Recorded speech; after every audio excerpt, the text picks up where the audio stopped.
What is up, you guys? This is All Day Day 1 on the PS4, and I'm going to be giving you an Omega build breakdown for Angela. So let's go ahead and take a look at her gear. So I'm going to be going over each gear piece and why I chose them, and then I'm going to be going over her abilities, so that way you can kind of see why I built around it. So for my weapon, I have Mark of Famine. It doesn't matter where you had the sets either, by the way. I'm just telling you where I have mine. I'm using the Mark of Famine.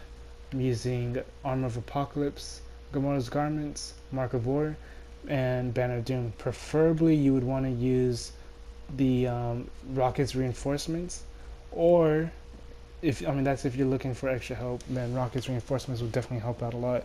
Or the Oath of the Destroyer is something you most definitely want to use, at least in my opinion, if you're for those 5 pieces.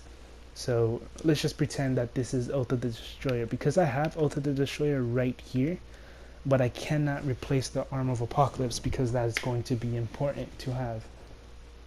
So let's say you have Mark of Famine, Armor of Apocalypse, Gamora's Garments, Mark of War, and Oath of the Destroyer. Those are the 5 pieces that I would generally go for. The reason why I don't have it on the helmet is because I've picked up like 100 helmets and not a single one was the Oath of the Destroyer for some reason. So, but the reason why I went with Mark of Famine is it says when you hit a boss or enemy with a melee power, drain their essence, dealing 4683 damage per second and reducing their damage by 10% for 8 seconds. So that's nice and all, but it's not game changing. Now, when you have the Armor of Apocalypse bonus, it says if you have the Armor of Apocalypse, draining an enemy's essence also restores 2% of your max health per second and increases your base damage by 25%. So that right there is going to help you so much, because you have the armor. You would have the Armor of Apocalypse, so you're always using melee powers anyways, and it's an 8-second cooldown or 8-second duration, and then it also resets too. The timer will reset every time.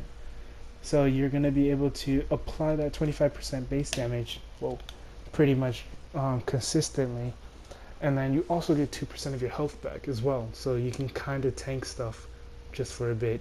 Obviously, 2% of your health it's not going to be enough to keep yourself from getting one-shotted or whatever, but it will help you a lot for your, I guess, survivability, because you're able to consistently keep healing yourself for every melee attack you do.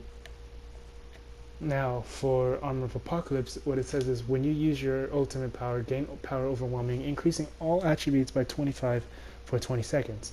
So that obviously means when you use your ultimate, you're getting 200%, about 200, yeah, it's about 200% base damage increase right there.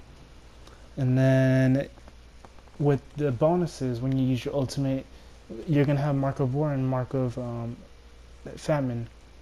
So with a Mark of War, you're going to get all your attacks are going to become critical hits, and then Mark of Famine, all of your, you have unlimited Heaven's Wrath during your power overwhelming. And if you were to use Pestilence, you could if you would like, because Pestilence would increase your base damage by 100%. But the thing about Pestilence is all it does is applies poison damage, and then with the Armor of Apocalypse bonus, it'll apply poison damage to other nearby. And I'm pretty sure it's like a chain reaction of poison. When an enemy dies with poison, it'll apply poison to nearby enemies. So it's not bad and all, but it doesn't seem super useful, at least when it comes to boss fights. It will be pretty useful for ads though, but not necessarily for boss fights. And then for the Gamora's Garments, every non-crit hit causes you to gain focus, increasing your chance to crit hit by 1%. This bonus resets when you crit hit. So if you already have high crit hit, I guess you don't have to go with this if you have like 4,000 or something, but I'd still use this, because there's no such thing as not enough crit hits. So unless obviously you're like at 80% and higher, but other than that, this piece is gonna be useful not just for Angela, but for every single character in the game. In my opinion, it's the most universal set in the game. which makes it one of the most useful sets in the game because any character can use it.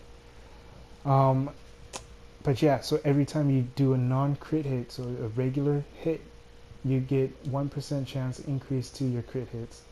So that just, I mean, that'll help you do a lot of damage more frequently. And then with the Mark of War, when you hit with a sword, axe, knife, shield, or staff, so any of those 5 powers, you gain Weapons of War, increasing your base damage and your total deflect rating. The deflect rating is not deflect chance, by the way, so it'll increase the rating by, it'll increase both the damage, base damage, and the deflect rating by 100% in total. It's 5% for each stack for 10 seconds, but the timer resets every time you hit the enemy with any of those 5 abilities.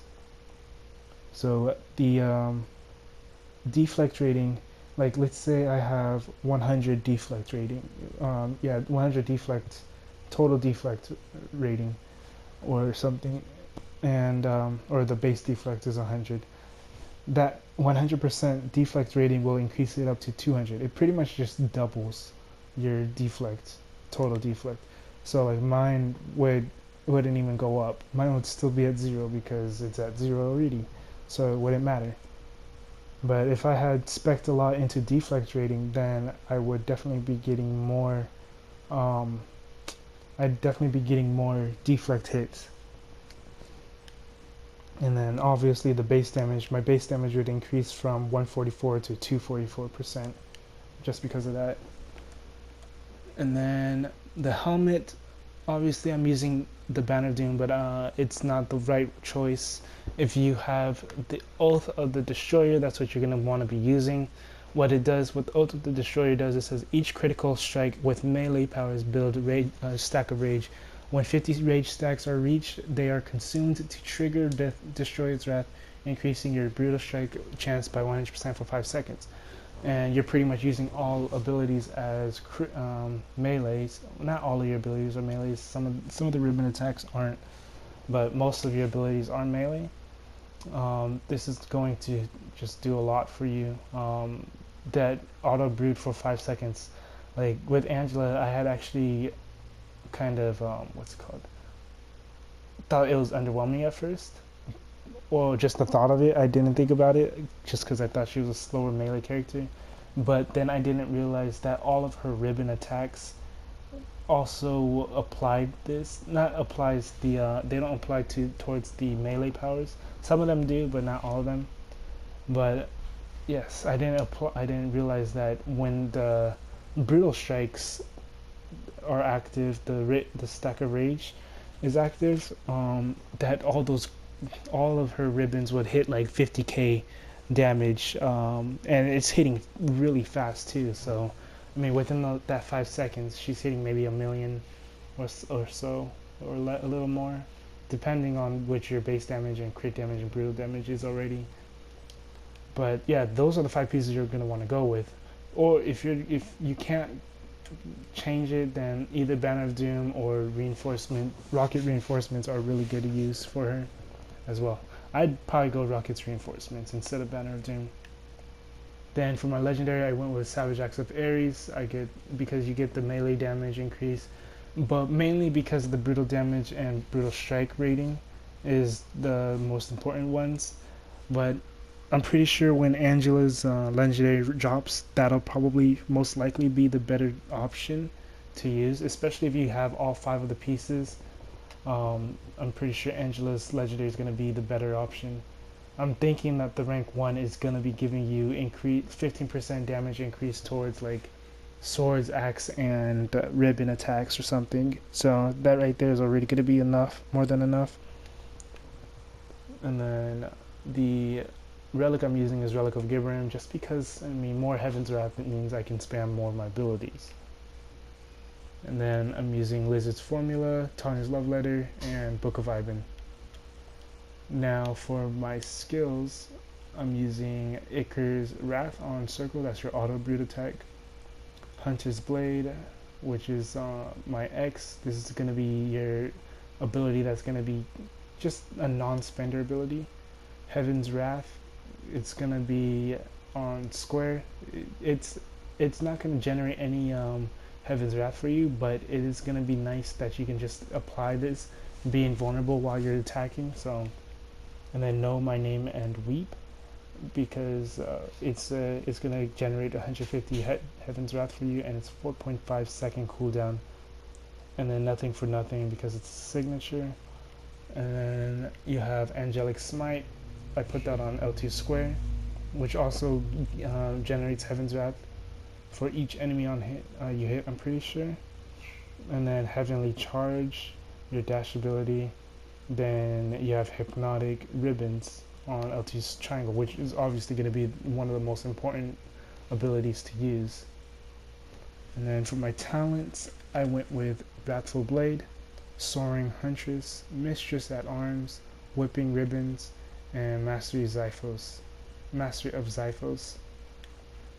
And then for my synergies, I went with Angela. And oh, my bad, you guys. I have my alarm. Sorry about that. I'm gonna just shut that off. So I went with Angela, Beast, Black Panther, Black Widow, Blade, Daredevil, Hawkeye, Luke Cage, Magic, and Nightcrawler. And then for my infinities, I put all of my infinities on attack speed and movement speed because, I mean, why not? It's really nice to be able to attack so much faster with Angela.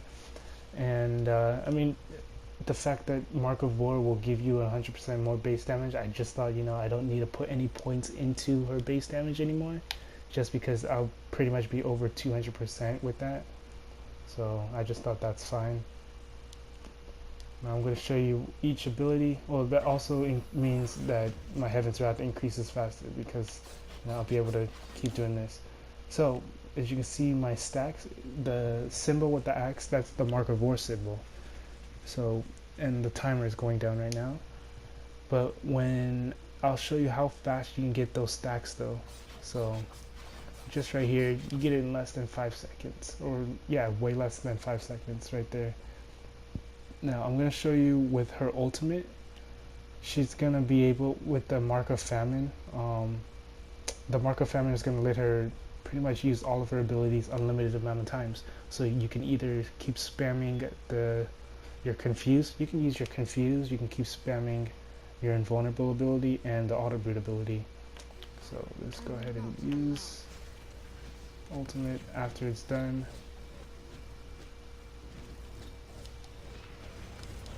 And then just keep spamming,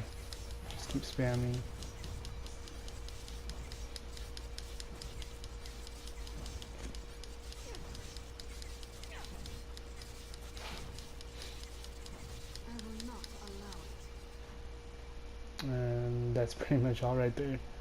So as you can see, that was just only one ability that I was able to spam. Else you could spam the Auto Brute attack if you're doing like going against a single target enemy.